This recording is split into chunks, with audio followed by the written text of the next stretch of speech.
дар Тоҷикистон барои қабули шикоятҳо ҳангоми қатъ шудани барқ телефони боварӣ фаъол шуд. сокини Истаравшан пулиси роҳро бо мошинаш қасдан пахш кард.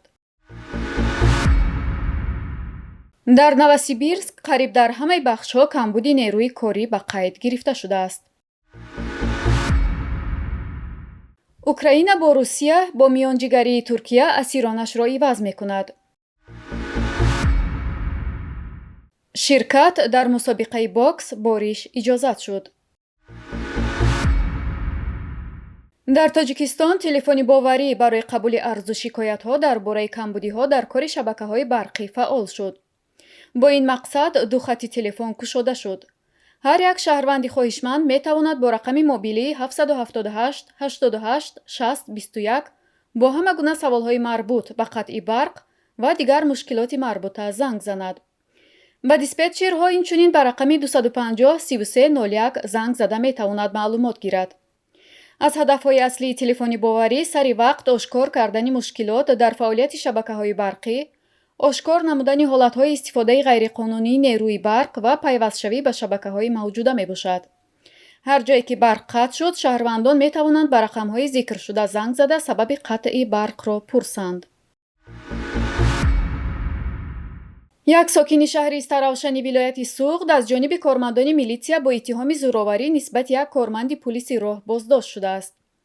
сокини шаҳри Истаравшан Шарипов Маъмур Акбарович соли таваллудаш 1987 на танҳо ба талаби Эҳсон Муҳиддинов нозири бозрасии давлатии автомобилӣ итоат накардааст, балки ӯро бо мошин пахш кардааст. аз гузориши телевизионии полис хабар медиҳад, бармеояд ки ҳодиса 28 декабри соли 2022 дар назди бозори марказии шаҳри Истаравшан рух додааст. тамоми ин равандро камераҳои телевизионӣ сабт карданд. пулиси роҳ Эҳсон Муҳиддинов бо шикастани пой ва дигар ҷароҳатҳои ҷисмонӣ ба ҳаёт таҳдидкунанда бистарӣ шудааст.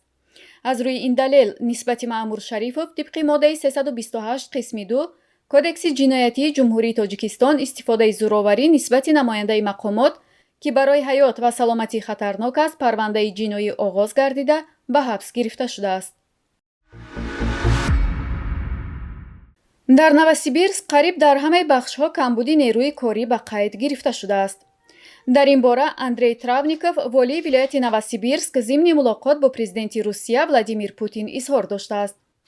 дар феҳрасти бахшҳое ки дар он кадрҳо намерасанд, аз ҷумла саноат, савдо, хоҷагии қишлоқи мавсимӣ, нақлиёт, маориф ва нигаҳдории тандурустӣ зикр гардиданд. ин нуктаро қаблан муовини вазири меҳнат ва рушди иҷтимоии вилояти Новосибирск Владимир Машанов низ таъкид карда буд. коршиносон сабаби камбуди кадрҳоро чоҳи демографии солҳои 90 асри гузашта медонанд ки бо коҳиши вуруди ҷавонон ба бозори меҳнат ва ба нафақа рафтани солхӯрдагон ба миён омадааст.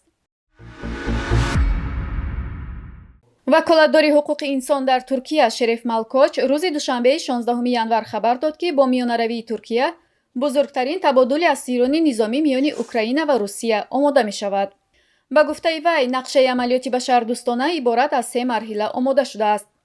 ҷониби Украина барои табодул рӯйхати иборат аз 800 асир ва ҷониби Русия рӯйхати иборат аз 200 асирро пешниҳод кардааст.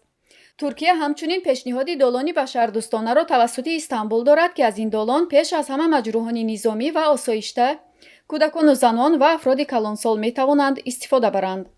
ин мавзӯъро президенти Туркия Раҷаб Эрдуғон дар дидори навбатиаш бо президентҳои Русия ва Украина баррасӣ хоҳад кард. гуфтанист, Туркия узви НАТО аст ва бо вуҷуди он ки ба Украина аслиҳа ирсол мекунад, ҳамзамон мехоҳад худро ба ҳайси миёнарави асосӣ байни Украина ва Русия муаррифӣ намояд. Ассотсиатсияи байналмилалии бокс ба варзишгарон иҷоза додааст ки бо ришу мӯйлаб дар мусобиқаҳои бокс қувваозмоӣ кунанд. дар ин бора дафтари матбуотии Ассотсиатсияи байналмилалии бокс хабар додааст. дар хабар омадааст, ба муштзанҳо иҷоза дода мешавад ки ҳангоми рақобат ришу мӯйлаб дошта бошанд. дар ҳамин ҳол риш набояд аз 10 сантиметр дароз бошад ва набояд гарданро пӯшонад. қобили зикр аст ки ин қоидаи иҷозаи бо ришу мӯйлаб ширкат намудан дар мусобиқаи бокс чанд моҳ пеш қабул шуда буд, аммо акнун ба таври оммавӣ эълон шудааст.